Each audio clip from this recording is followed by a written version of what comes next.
combination of AI and data can improve a designer protein, but only up to a point. I mean, right? Because biology has limits. But where are they? We're at a really interesting moment for AI in biotech, where genuinely new capabilities are meeting real-world applications, and nobody knows how impactful they're going to be in practice. It's almost a case of the unstoppable force meets the immovable object.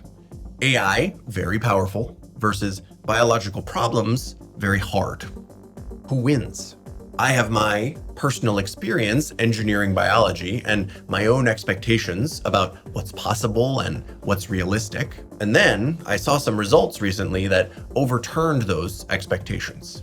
Let me share the case study. We were doing an enzyme engineering project for a pharma customer. We started from zero by discovering an enzyme in nature that could do a reaction never described before. We used a few different flavors of AI to improve its performance, making it more active and also more specific. For simplicity, I'm going to focus on the activity improvements. The project played out in 7 iterations of about 8 weeks each. In each round, we generated a library of sequence variants for the enzyme and measured their activity.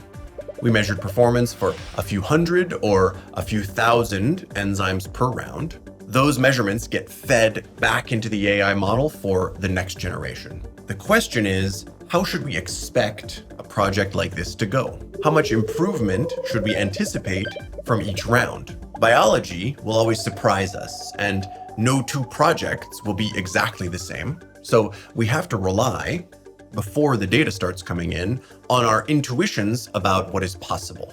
Traditionally, my intuition would be modest improvements with diminishing returns.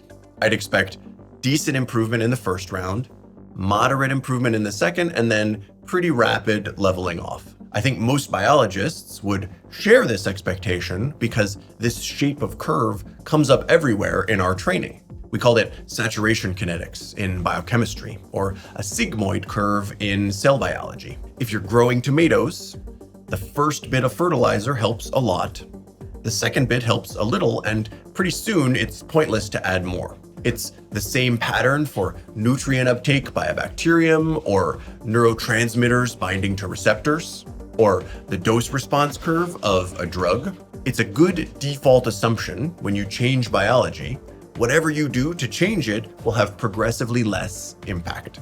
Contrast this to the AI space, where the scaling laws seem to keep going up. The more resources you can throw at a model, the better it performs. More compute, more parameters, more training data. We're used to seeing AI model inputs scale into the billions and beyond and continue to yield performance returns. Now, it has to stop somewhere. Nothing can grow forever. But in the case of AI, people are comfortable betting that wherever that limit is, we're not close to it. Whereas in biology, people usually bet that the limit is relatively close by. So that gives us 2 mental models: diminishing returns versus endless scaling. Which one wins? At least for this particular enzyme. Did the performance keep growing with the size of the data set, like an AI developer might expect? Or did it level off after 2 or 3 design cycles, like a biology developer might expect? It looked like this: 4x improvement in the first round, 34x in the second, then 73 for the next 2 rounds. Seems like it might be done. But then 100, 129, 195. Can it go on like this forever? No, it can't.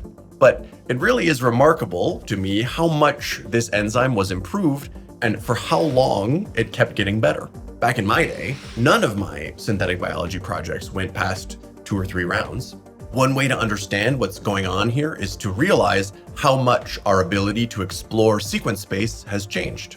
In the pre-AI era, we were usually constrained to exploring sequences very close to the original enzyme. We'd make 2 or 3 mutations because there were no good tools to model sequences further away than that. You'd just be guessing at random, or worse, you'd destabilize the enzyme and get garbage. But with AI and other computational tools, we can take bigger leaps with more confidence. Here I'm showing the average number of sequence changes relative to wild type for the best variants in each round. 3, 5, 12. The top performer in Gen 7 was 17 mutations away from the natural sequence, and the second best enzyme had 20 mutations, basically 4 parallel universes from where we started. You can visualize this in terms of local versus global optimization on a performance landscape. Optimizing an enzyme is like climbing a mountain in sequence space. Traditionally, a project would start on the slope of a local mountain. Which mountain depended on the natural enzyme sequence you happen to have a tiny bit of characterization data for. You take small steps up the mountain and quickly reach the top.